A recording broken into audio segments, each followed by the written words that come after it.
Alright, I have good news and I have bad news. We're going to do bad news first.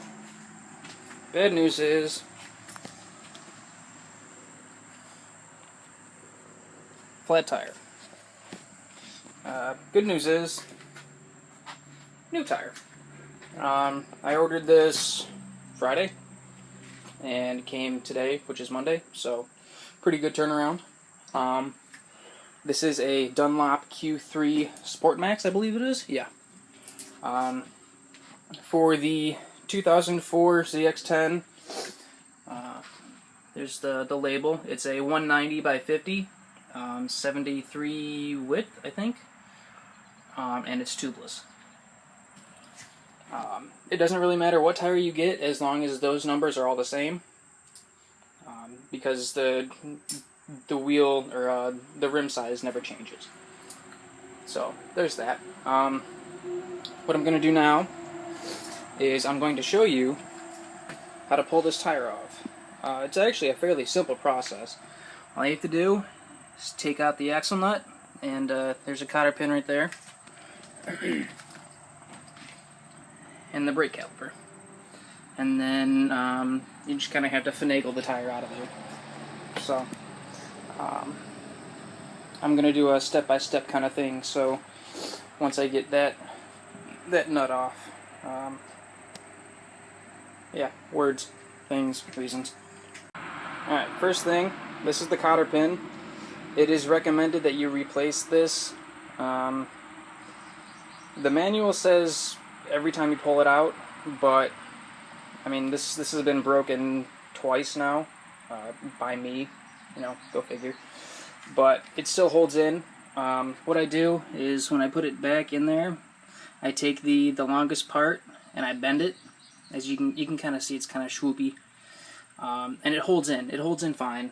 But if you don't feel comfortable replacing this, or like I should say, putting it back in, I don't know if you can see how kind of fucked up that is.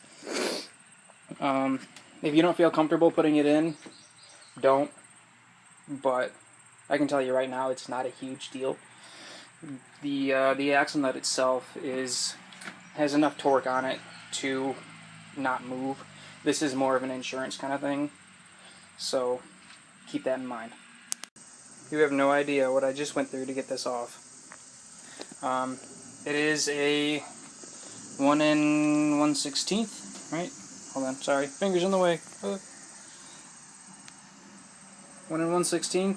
I think 1 1/4 would work, because there was still a little bit of play in this, but it worked. And then I have it on a torque wrench. You're gonna need some kind of cheater bar to get this off, because it is really on there. So yeah, there's step 1. You may want to loosen the chain tensioners there. You're going to need to at some point anyways, so I figure while I was down there I'd just take care of it, but that's up to you. So here's how the chain is going to come off. You take all the slack out of it, or I guess put all the slack into it, I don't know, however you want to word that. And then you take the chain, you pull it aside. And then you take the wheel and you spin it top towards the bike. Hopefully that makes sense. And eventually one of the teeth will hit the chain, and then the next one will actually miss the chain. And then it's like 1/8 of the turn from there, and the chain will just kind of pop off. And then to put it back on, you know what? I'll just show you how to do that later. So now that the chain is off, if you haven't already, you're going to want to pull the little block out from here. And then you take a soft hammer and give the axle bolt a little whack. It'll come out like this right here, and then you can pull it out. When you do this though, I don't know if you noticed, but the tire shifted. So before I continue, I'm going to stop this, stop the video so I can use both hands. You're going to want to keep the tire relatively level, and then when you put the bolt back, you're going to want it perfectly level. So it may help to have another person, but that is up to you. Also, I just realized before you go any further, actually I would say even before you tap the axle bolt there, pull off the caliper. That's what I'm going to do right about now. And it'll just make the tire removal that much easier. You don't have to worry about snagging cables or brake lines and, you know, that kind of stuff. But before I do that, middle of time, bitch. So, to pull off the caliper, it is, there's 2 bolts right there. I'm fairly certain that's all there is. But it's a 7/32 Allen wrench. And it fits perfectly perfect. So, caliper is sitting on this stand. If you can't do something like that, just kind of prop it up with something.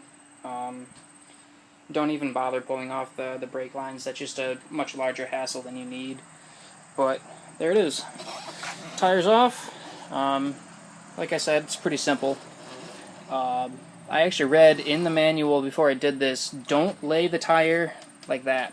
Don't lay it on the sprocket. You might damage something. Honestly, the best bet is just to prop it up standing like this. But, you know, you could lay it on this side. This is kind of wonky. But, you know, there's that. Another thing, unless you have a machine to do this, don't do it yourself. And by this, I mean replacing the tire. The chance that you could break the bead is just too high. It's really not worth it. I'm about to go up to Discount Tire right now, and it's only going to cost me like 20 bucks. I'd much rather spend $20 than have to buy a whole new tire because the bead broke. So, just don't do it yourself. It's not worth it. New tire on an old rim. Cost me 50 bucks. Kind of sucks, but again, if I had done it and messed something up, it's another $200. So, I'd rather spend that 50. Well, I'd rather spend 20, but whatever. And then the process to put this back on is obviously going to be the reverse of taking it off, and I'll walk you through that. I would say it's only maybe a half hour until this is all back together and I'm back out on the road, so good news. Alright, time to learn a lesson. Before you take the tire off, I very highly recommend finding something or some things that fill the space between your tire and the ground. In this case, it happened to be a rotten piece of wood and a wrench, but this makes it 1,000 times easier trying to get the axle bolt back through, because it's very, very specific. It took me quite a while to get this combination, but I mean, I got it. So one thing that is kind of recommended is to re-grease the rod and the bearings. I didn't, because I don't have grease and I can't afford to get grease, so I just put it all back together. There was enough grease on everything that it's not going to be a problem, but I mean, it's kind of one of those things where since you're there, you might as well, you know, that kind of thing. So yeah, now that this is done, the next step is going to be to take the chain, which actually I should be able to do with one hand, so, oh god. Okay, so you take, go in here, lift that up, and I'm not going to be able to do that with one hand. So you take one hand, push that all the way up as far as it'll go, then you come over, you know, take this and kind of drape it over the chain, and then you just push the tire this away, and then it'll bind itself up again, and then do the slacky thing, words, reasons, stuff. Before you start taking everything apart, I recommend taking a picture of where the little notchy thing is on these notchy things. It just kind of helps. If you don't, not a huge deal. You can refer to your manual. You get the chain back on the sprocket, and then you can just kind of go from there based off chain slack. It's not a, it's not rocket science. It's pretty simple to figure out. But taking a picture of this and the other side will alleviate a small headache. Another thing I recommend, wear gloves. That's chain grease and brake dust, and it's pretty much everywhere. So now that the chain tensioner is where it's supposed to be, the next step is to remount the brake caliper. So it's gonna go right about like, yeah, hold on.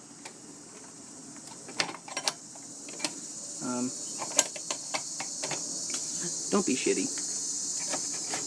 There we go. So, like there, and then 2 bolts, yeah. And then the last step, oh god, is going to be to torque the axle bolt. And I'm going to have to go and recheck what the torque spec is because I forgot. And I can't even venture a guess. So, yeah. 40 to 45 foot-pounds. It took me a little while because some of the forums, people were kind of joking around. There was a nano, how did you do it? Nano Newton pound-foot, something like that. Yeah. I had to dig a little bit, but 40 to 45. I gotta find my torque wrench. Right here. And it's a big one.